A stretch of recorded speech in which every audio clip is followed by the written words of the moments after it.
আমরা লগারিদমের shortcut math part 2 শিখব। এখানে তিনটে অঙ্ক রয়েছে। 4 নম্বর অঙ্কটি লগ 2 ভিত্তিক 64 লগ 2 ভিত্তিক 8 এর মান কত।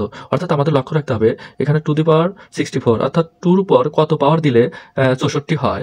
অর্থাৎ আমরা ক্যালকুলেটর ব্যবহার করলে 2 এর উপর ক্যাপ 6 দিলে আমাদের রেজাল্ট আসবে 64।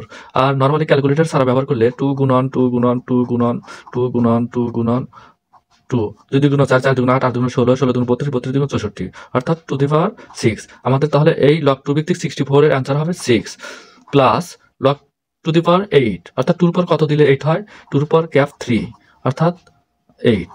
আমরা এটার অ্যান্সার লিখতে পারি 3 ইকুয়াল টু কত 9। আর সঠিক উত্তর হচ্ছে 9। 5 নম্বর অঙ্কটি লগ 2 ভিত্তিক 128 প্লাস লগ 2 ভিত্তিক 16 এর মান কত। অর্থাৎ 2 এর পাওয়ার কত হলে 128 হয়। অর্থাৎ আমরা ক্যালকুলেটর ব্যবহার করলে 2 ক্যাপ 7 অর্থাৎ 128কে ক্যালকুলেটর ছাড়া করলে 1 2 3 4 5 6 7 অর্থাৎ টু দি পাওয়ার 7। তাহলে এটার রেজাল্ট আসবে 7 প্লাস লগ 2 ভিত্তিক 16 অর্থাৎ 2 পাওয়ার কত হলে 16 হয়। তাহলে 2 পাওয়ার কত হলে 2 গুণন 2 গুণন 2 গুণন 2 2 গুণ 4 4 গুণ 8 8 গুণ 16 অর্থাৎ টু দি পাওয়ার 4। আমাদের এদের রেজাল্ট হবে 4 7 4 কত 11। আমাদের সঠিক উত্তর হচ্ছে খ। সেম লগ আর লন একই।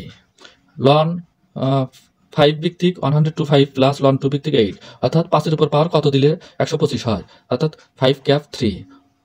এখানে এটির অ্যান্সার হবে 3 প্লাস 2 ক্যাপ 3 অর্থাৎ 2 পাওয়ার 3 হলে 8 হয়। অর্থাৎ 3 যোগ 3 কত 6। আমাদের অ্যান্সার হবে খ।